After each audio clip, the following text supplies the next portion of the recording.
Hey guys, welcome to another episode of the Nihongo Master podcast. I'm your host Azra, and for those of you who don't already know, Season 8 divides into various aspects of Japanese popular culture. And as you've read the title, big spoiler, today we'll look into Japanese popular culture fashion. Now, I've talked about Japanese fashion a few times in this podcast. Season 1 Episode 7, Subculture Mania, Season 1 Episode 9, Japanese Fashion Through the Ages, and Season 2 Episode 7, the Japanese Avant-Garde Trio. See, I love Japanese fashion, and judging from the feedback, so do you guys. We're going to make it a recurring topic in the podcast, so don't you all worry. Today's episode is one of them. The fashion scene in Japan didn't stay the same throughout the decades and centuries. I mean, nowhere in the world did fashion not change.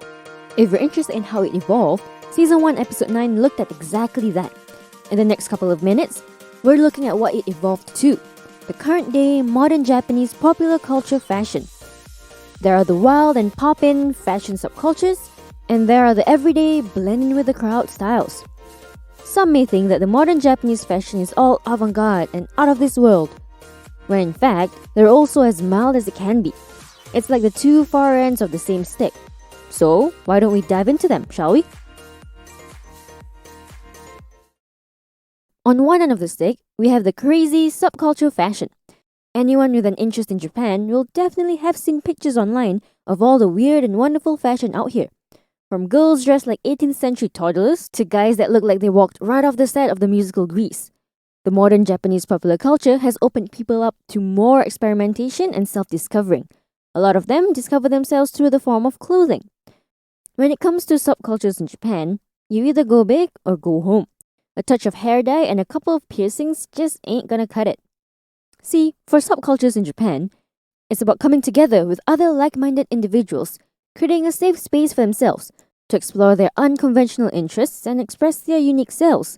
In our Season 1 Episode 7, where we looked at 5 different unique subcultures, we found out who they are, where they came from, and what they wear. So it wasn't only about fashion in that episode, it was how the fashion styles of these subcultures came about. For an in-depth discussion, that episode is where you need to go. Today though, we are only looking at the wacky bits. The first subculture fashion of Japan's modern popular culture that I'd like to highlight is the Lolita fashion. I'd say this is the very definition of Japanese modern-day popular culture fashion. Japanese Lolita culture is all about the kawaii, or cute, aesthetic, which basically means trying to appear childlike and innocent while sticking to traditional Japanese modesty at the same time. If you've tuned into the first episode of this season, where we talked about kawaii culture, what'd I tell you? Kawaii is everywhere in modern pop culture. The unorthodox fashion style of Lolita is mostly influenced by the Victorian and late Baroque periods of Europe, often mashed up with more modern design elements from other influences like punk and goth. Envision a 19th century baroness who's a huge fan of The Cure. Throughout the decades, Lolita has branched out into a couple of other substyles under the umbrella of the original, like the princess or hime in Japanese, Lolita, who's all about the royal theme of puffy dresses and ruffles. But despite the various substyles, all of them adhere to the general rule of the Lolita subculture, extreme delicateness and a high exaggerated femininity in their dress sense. The unofficial official uniform of a Lolita features petticoats under high-collared one-piece to mean dress, high stockings, a dramatic hairstyle, and wild accessories of lace and ribbon. But don't be surprised if modern-day Lolita girls don't adhere strictly to these guidelines. Another big subculture fashion in Japanese popular culture is visual kei. Kei actually means style, so visual kei literally means visual style. The origins of this style goes way back, but I'm not getting into that here. We talked about it in Season 1 Episode 7. Long story short, this subculture fashion came from a heavy metal band who wore unconventional hairstyles and dramatic makeup with costumes, and the rest is history.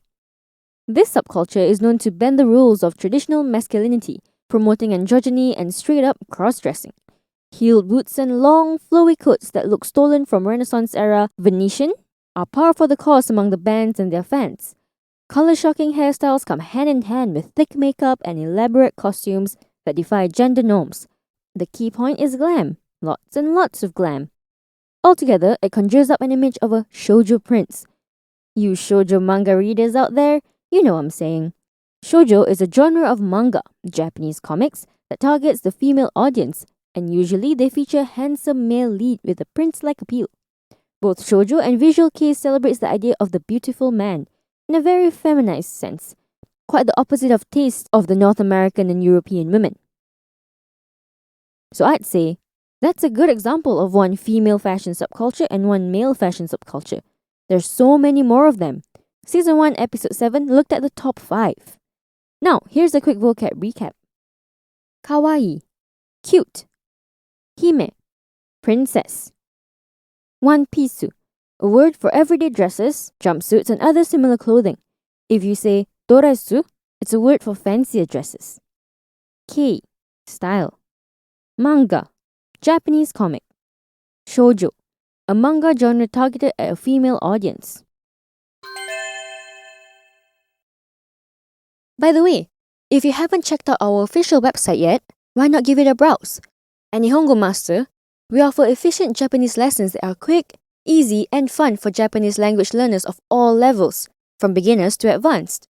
Our smart tools will assist you in areas where you need a little bit of a push and congratulate you on the ones you've aced. With a community of over 50,000 Japanese students, you're not alone on your learning journey. Make new friends and improve together with our point system, collecting points as you go along. Ask away any questions you have on our group discussion pages. There's sure to be others as well as our Japanese instructors that are quick to answer. You can also take Nihongo Master with you on the go and learn Japanese as you trot the globe. Practical, right? Now, onto the other end of the stick, we have what I call it the Japanese normcore fashion. Now, I know some would argue that normcore is unisex and monotonous. But when I think of normcore, I think of basics, the majority of the crowd wears, kind of thing. Now in Japan, back in the day, when opting for this normal fashion is actually not normal. Wafuku, to mean traditional Japanese clothing, was replaced as the everyday choice of clothes by yofuku, to mean Western style clothing. People started opting for business suits and jeans over the good old yukata and kimono. While there are a select few who has the urge to stand out as much as possible, despite its often wacky reputation, Japanese people are actually generally quite restrained and have a strong collectivist mentality. This means that the vast majority of people just want to conform and blend into their surroundings. Picture a sea of business suits at train stations during rush hour, or just about a dozen pleated skirts on one street alone. And normcore fashion is a thing, which Japanese guys often opt for. And there's no shame in that at all. In fact, normcore was a huge trend at one point. The Japanese just made it a classic go-to. It's the good old white t-shirt and jeans. Throw on a hoodie and a cap or a beanie when it gets cold. Now, this is an image that you're more likely to see outside of Shibuya, Harajuku, and all those other fashionable neighborhoods. Now, for the ladies, I personally sense a more onna-rashi kind of vibe in the common fashion style here. That means ladylike or feminine. I believe this stems from culture, where women are expected to be more ladylike and feminine so as to be more attractive to men. Hold your horses, feminists out there. It's what I observed and what I researched. I didn't just pull it out of nowhere. So this translates to the pieces you see women wearing and on shelves in stores as well. Oftentimes you get extremely girly pieces like puffy blouses, polka dots, florals, flowy skirts, tons of frills and fluff. I recently read up on mori-kei, which is one of the fashion subcultures. Mori means forest, so the whole aesthetic is like flowy, green, and nude colors, kind of like you came out of the earth, all prim and proper of course, and are one with nature. I feel like this can be under the whole feminine style to Japanese fashion. Lots of white loose dresses with tons of pleats. And while, from my observation, the majority of girls are still into the whole onna-rashi style, it's becoming more in trend for girls to don the normcore, unisex look too. Oh, do you know the lifestyle and clothing brand Uniqlo? That's exactly how I would define Japanese normcore fashion. Geez, I should have started with that. Anyway, here's a quick vocab recap. Wafuku, Japanese traditional clothes. Yofuku, Western style clothes. Mori-kei, a style of fashion that centers around loose-fitting, flowy garments fitting the natural theme. Onna-rashi, a word to mean ladylike or feminine. What I tell ya, it's two ends of the same stick. Japanese modern popular culture fashion is not only your out-of-the-box subculture fashion, but also basically anything that's not the good old traditional Japanese clothing. What do you think is more surprising about this pop culture fashion? Tell us your thoughts by commenting on our social media platforms. You can find us on Twitter, Facebook, and Instagram. Also, head over to Nihongo Master blog if you're interested in reading up on topics like these some more. And if you're keen on picking up some more Japanese for yourself, pop onto our official website, nihongomaster.com, to learn more. While you're at it, why not get yourself a subscription?